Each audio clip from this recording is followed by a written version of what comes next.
and gentlemen, my name is Hailey Bennett. I'm a staff engineer at Intelligent Concrete, and today I am excited to dive into the settling velocity equation with you.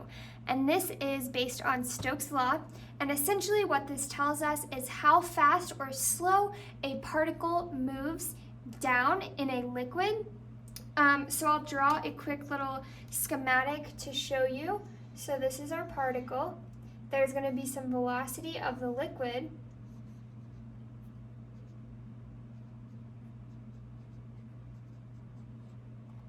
Then we're going to have gravity pushing down on the particle. Then we're going to have drag force pulling the particle up or resisting its flow down. And then we have what we're trying to find, our V, which is our terminal settling velocity. So that's what we're going to find today. And I will say the equation that we're going to be using is assuming that the particle is spherical and there is laminar flow. There are other equations for turbulent and transition flows, and I'm not sure if there are other equations for different shaped particles, but I am just giving you a forewarning that this equation is only good to use for laminar flow and spherical particle. So let's get into it. The equation is V, that's that terminal settling velocity, times G, that's our gravitational acceleration.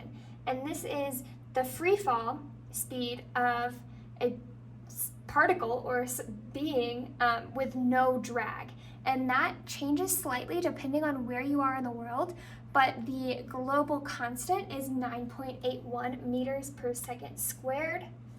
Then we are going to take our viscosity, or our density of our particle, minus our density of our medium, meaning the liquid that the particle is in, multiply all that by the diameter of the particle squared, divided by 18, that's just inherent in the equation, and then viscosity of our medium or our fluid. So that is the equation that we're going to be using. And how this relates to concrete. Well, you can determine the speed of a particle in concrete pore water or concrete pore solution, determine how fast that particle is going to settle down.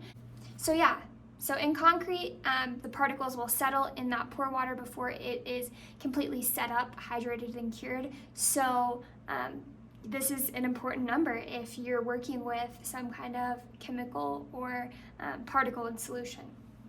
So we are going to do an example problem acting as if the water in concrete is pure water, which it's not. We know it's a pure water, pore water solution made up of salts, alkalis, all those things.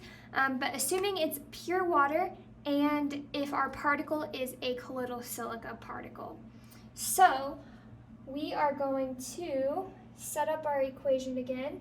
All right, so here is our equation with all of our variables laid out right here, and we're going to go ahead and jump into the problem as if we have colloidal silica particle in pure water solution.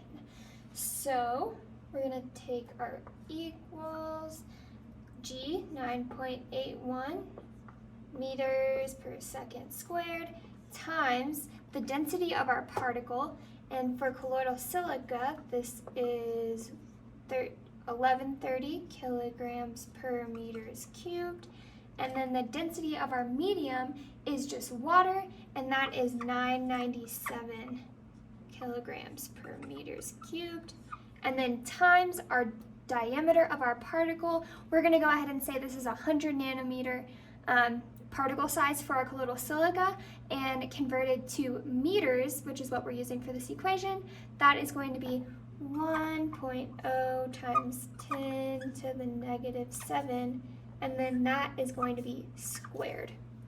And then all over 18, viscosity of our liquid, which is water, which is 0.001 kilograms per meter per second.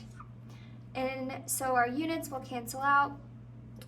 These units cancel out, let's see, Yeah, and we're left with meter per second. And when we do that calculation, we get that V equals 7.24 times 10 to the negative 12 meters per second. And so essentially what this number means is that is how fast a colloidal silica particle would settle in pure water, assuming that all of our assumptions are correct. So thanks so much for watching. Don't forget to like and subscribe, ding that bell for notifications. Go concrete, be asphalt.